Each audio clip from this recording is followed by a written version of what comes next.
Hello, everybody. This is Catholic Dad, episode number 439. How ugly are you?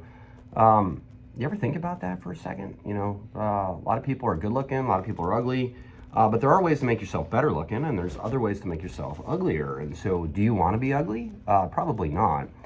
How do you make yourself better looking?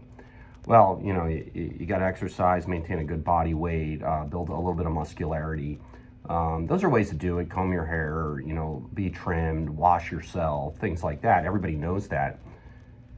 But there are ways to make yourself ugly even doing all of those things. And how ugly are you? And do you do those things? That's the question. Let's go back to Jordan Peterson now.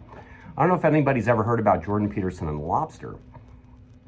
But the lobster, has evolved over hundreds of millions of years. Now, whether you believe it or not, or you think the world's 5,000 years old, the lobster's reward system, the risk-reward system, is very similar to the human being. And so what happens is these lobsters, they crawl along the ocean floor and they run into another lobster. Now, these are big, gnarly creatures with armor and claws, and they do battle against each other, okay? And so what happens is when they do battle against each other, one lobster wins and one lobster loses. And what happens when the lobster wins, the lobster gets rewarded for winning. And so what he does is, or she, I don't even know who's battling in the lobster territory, but what happens is they get this big dopamine serotonin surge, and that signals the lobster to stand taller, right? Be bigger and stronger, because you won, you're moving up the hierarchy, and you start developing some lobster self-confidence. And lobsters that have self-confidence are more likely to mate, more likely to fight, and people stay away from them. And then the lobster that loses, by the way, he hunches over a little bit. He kind of gets down lower on the ground, doesn't show his belly, right? Doesn't show the soft parts of the lobster, meaning that he knows he's been defeated. And so the lobsters, when they run around the ocean, when they run around the ocean, they look at each other. And, the big lobster that has been winning, shoulders back, everything else, he's confident and he shows his soft parts, meaning he's showing the world he's not afraid to show his vulnerable spots to the world because he could defend himself, okay? And then the lobster that loses, lower serotonin, lower dopamine, he hides his soft spots because he knows he's vulnerable and he's afraid of the world. And so this is actually a true lobster mating. And so the lobsters look at each other, and this one's way back and this one's kind of hunched over. And so lobsters choose who their mate is based upon their confidence, essentially, like how far up the hierarchy ladder they've moved. Right. And so we have an existential crisis going on in this world right now with COVID-19. We have similar lobster neural pathways, okay? And so, but by the way, I just want to say, you can actually put a lobster on antidepressants and make him stand taller, right? So the same antidepressants and mood-altering medications that we give to humans work on lobsters. That tells you that we have similar origins, Well, anyway, so let's go to the lobster, or let's go to the existential crisis of COVID-19. There's something going on, and this is the masking thing that I'm actually referring to, by the way. The masking is you're covering up your soft spots, okay? The vulnerable spots of your body, and you're hiding them from the world because you perceive there's a threat that you can't overcome. In the neural pathway, in terms of lobster pathways, people look at you and they notice that you're not confident with the world the way it is, and that you're afraid of something. And so whether it's legitimate or not, that's a different question. It's for a different time. Whether it's legitimate or not, when you cover your mouth, you're signaling to the world that you're afraid. That's what you're signaling to the world.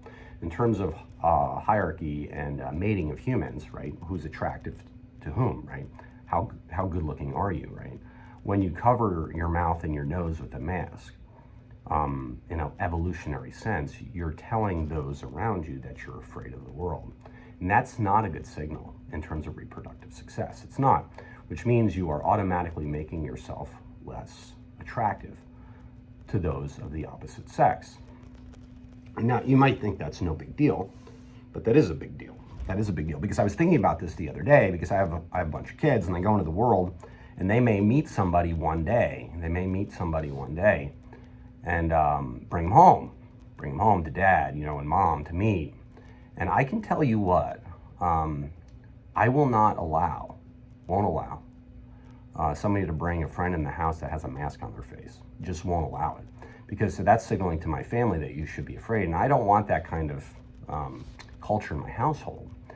But it also signals to me that this person is afraid of the world. And I'm going to go to neuroticism, by the way. Neuroticism is threat response, right? Some people have exquisitely high threat responses, and somebody has exquisitely low threat responses.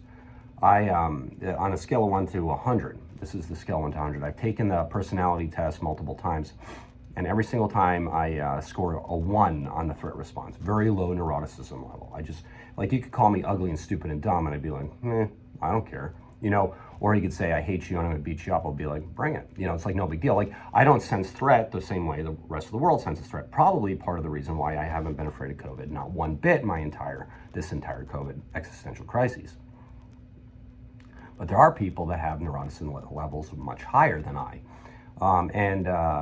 It's a good predictor, by the way. It's not the strongest predictor, but it's a very good predictor of divorce if at least one, if not two, of the members in a married couple have a high neuroticism level. And that kind of makes sense, by the way.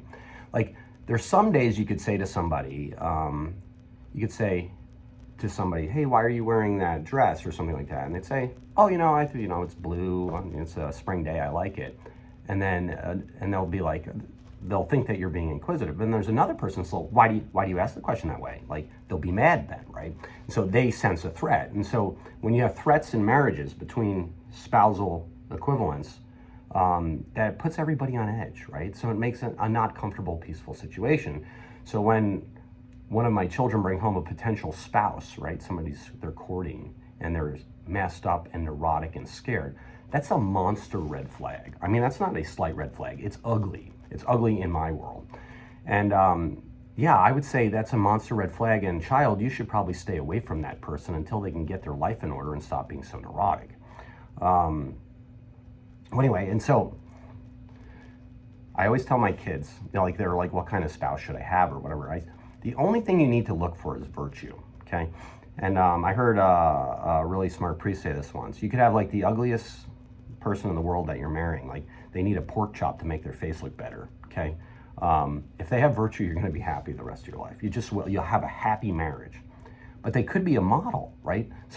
Everybody agrees is completely beautiful. But if they don't have virtue, they're gonna make your life miserable, because virtue is very, very important.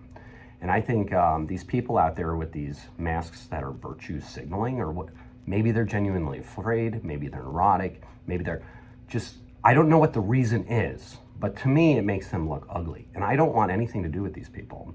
That if you come to a situation where everybody's masked and you're masked up, weird. It's kind of weird. Like, are you smarter than us? Are you more afraid than us? You're not willing to show your soft parts, which means you don't have confidence in the world and you have a high fear level. And that's not somebody I want to interact with for the most part, because, it's like dogs, right? Like, when dogs that are afraid will attack, right? And I think we're seeing that with the humans too.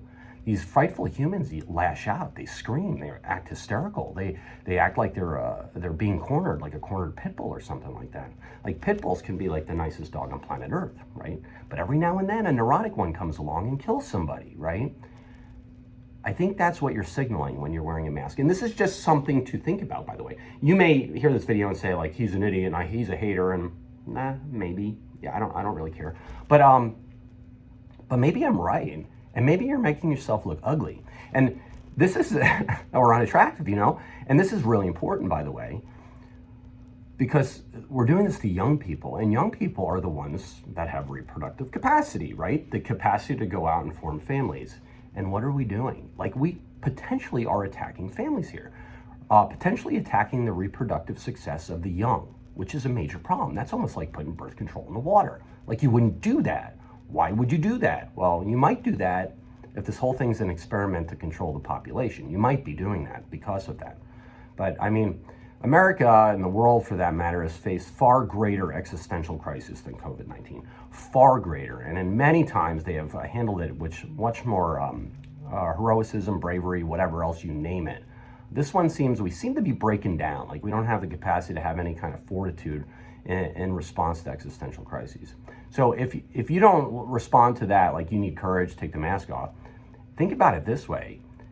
when you put a mask on, you look ugly. I mean, if a world famous model shows up in my house and wants to like date my son or something like that, and she has a mask on, I'll be like, shoot, go away. But if like the average Joe Schmo, Jane Doe shows up and she's smiling and looks you in the eye and says, hi, it's nice to meet you, I'll be like, come on in. That's really great. You're doing great. And so this is Catholic Dad making you think about it. Please like or subscribe, get the mass, pray the daily rosary. And again, still pray for Austria and all these countries that are under COVID tyranny. And it's coming to America too, by the way. This is just another side statement. They're kind of giving up on the COVID mandates and the mandates, but they're not giving up. They're kind of regrouping and trying to figure out other ways to tyrannize you. And so don't fall asleep on this. Don't allow any politician, if they were for the mandates before and then they change their mind because they're following the science, they need to go, okay? We need a great reset in this country, and this great reset will literally be freedom and liberty. And so don't be duped by the politicians, don't be duped by the policymakers, don't be duped.